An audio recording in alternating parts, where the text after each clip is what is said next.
Hello बंधुসকল আজিৰ বিশেষ এটা ভিডিঅ'লৈ আপোনালোকক সকলোকে স্বাগতম জনাইছো। তো স্বাধীনতা দিৱস আহি আছে, সেইবাবে স্বাধীনতা দিৱস উপলক্ষে আজি এটা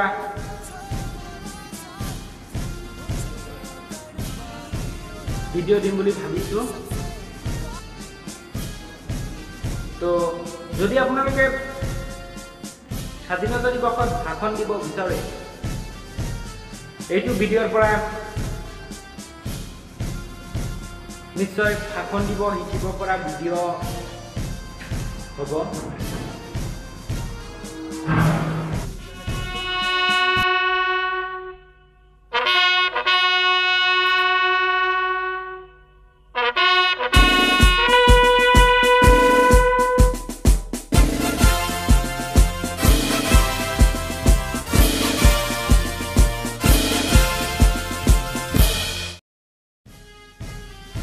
আজি মুকলি আকাশৰ তলত সগৌৰৱে নাচি থকা পতাকাখনৰ ছত্ৰ ছায়াত সমবেত হোৱা সন্মানীয় শিক্ষাগুৰুসকল আৰু মোৰ সমনীয়া বন্ধু বান্ধৱী তথা ভাইটি ভণ্টিসকল, আজি আমি ৭৫ সংখ্যক স্বাধীনতা দিৱস পালন কৰি আছো।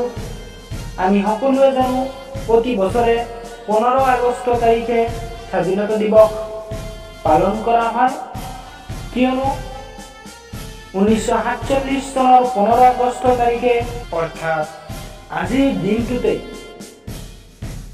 আমাৰ দেশ ভাৰতবৰ্ষই স্বাধীনতা লাভ কৰিছিল। সেই দিনটোকে স্মৰণীয় কৰি ৰাখিবৰ বাবে প্ৰতি বছৰে 15 আগষ্ট তাৰিখে সমগ্ৰ ভাৰতবাসীয়ে স্বাধীনতা দিৱস পালন কৰি আহিছো আৰু আজিও 15 আগষ্ট তাৰিখে স্বাধীনতা দিৱস পালন কৰি আছো। আজিৰ দিনটো আমাৰ বাবে এটা বিশেষ দিন, কাৰণ প্ৰায় 200 বছৰৰ অধিক কাল ইংৰাজ ইষ্ট ইণ্ডিয়া কোম্পানীয়ে শাসনৰ নামত শোষণ আৰু বহু অত্যাচাৰ চলাইছিল। এই অত্যাচাৰৰ পৰা মুক্তি পাবলৈ সমগ্ৰ ভাৰতবাসীয়ে জাগ্ৰত হৈ উঠিছিল আৰু বিভিন্ন আন্দোলনৰ সূচনা কৰিছিল। দেশত যেতিয়া হিংসাত্মক পৰিস্থিতিয়ে বিৰাজ কৰিছিল, তেতিয়া মহাত্মা গান্ধীৰ নেতৃত্বত অহিংসা নীতিৰে ইংৰাজৰ বিৰুদ্ধে স্বাধীনতা আন্দোলনৰ নেতৃত্ব দিছিল। মহাত্মা গান্ধীৰ উদ্দেশ্য আছিল ভাৰতবৰ্ষক এখন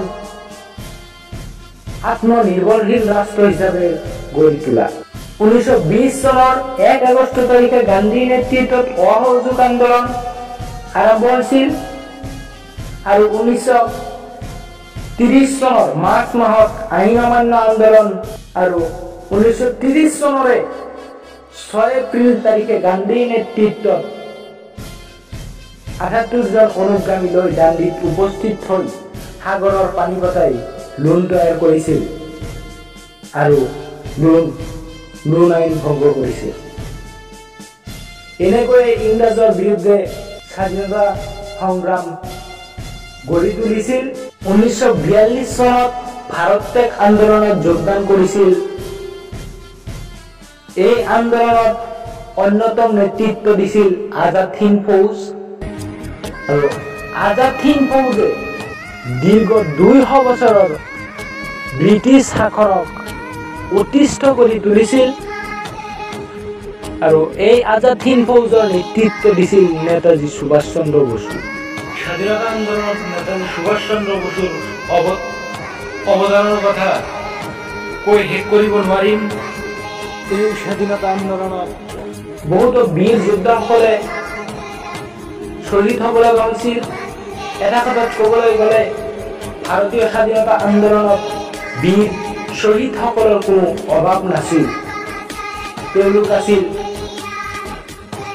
মহাত্মা গান্ধী, বাল গংগাধৰ তিলক, বিপিন চন্দ্ৰ পাল, সৈয়দ মোহাম্মদ সাদুল্লাহ, চন্দ্ৰশেখৰ আজাদ, সৈয়দ আহমদ খান, পণ্ডিত জৱাহৰলাল নেহেৰু, বিভিন্ন নেতাসকলৰ বৰিষ্ঠ নেতৃত্বত তেওঁলোকৰ ত্যাগৰ বিনিময়ত আজি আমি ভাৰতবৰ্ষই স্বাধীনতা লাভ কৰিবলৈ সক্ষম হৈছো। তেওঁলোকে কোনো হিংসাত্মক কাৰ্য নকৰাকৈ আমাৰ ভাৰতবৰ্ষ স্বাধীন কৰিবলৈ সক্ষম হৈছিল আৰু বহুতো শ্বহীদসকলৰ বলিদানৰ বিনিময়ত 1947 চনৰ 15 আগষ্ট তাৰিখে সমগ্ৰ ভাৰতবৰ্ষ সাৰ্বভৌম গণতান্ত্ৰিক ধৰ্মনিৰপেক্ষ ৰাষ্ট্ৰ হিচাপে স্বাধীনতা লাভ কৰে। 1947 চনৰ 15 আগষ্ট তাৰিখৰ পৰা প্ৰতি বছৰে 15 আগষ্ট তাৰিখে স্বাধীনতা দিৱস পালন কৰা হয় আৰু 1947 চনৰ 15 আগষ্ট তাৰিখে দিল্লীৰ লালকিল্লাত দেশৰ প্ৰথম প্ৰধানমন্ত্ৰী পণ্ডিত জৱাহৰলাল নেহৰুৱে লালকিল্লা লাহৰীঘাটত জাতীয় পতাকা উত্তোলন কৰিছিল আৰু জাতিৰ উদ্দেশ্যে ভাষণ প্ৰদান কৰিছিল। তেতিয়াৰ পৰাই সমগ্ৰ ভাৰতবৰ্ষত প্ৰতি বছৰে ভাৰতৰ প্ৰধানমন্ত্ৰী 15 আগষ্ট তাৰিখে দিল্লী লালকিল্লা লাহৰীঘাটত জাতীয় পতাকা উত্তোলন কৰে আৰু জাতিৰ উদ্দেশ্যে ভাষণ প্ৰদান কৰে। এনেদৰে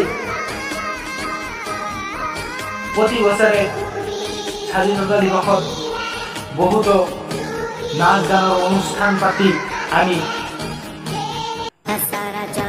বিজয় উল্লাস পালন কৰোঁ। তো যদি ভিডিঅ'টো ভাল লাগিলে লাইক কমেণ্ট শ্বেয়াৰ কৰিব আৰু ছাবস্ক্ৰাইব কৰিবলৈ নাপাহৰিব। জয় হিন্দ।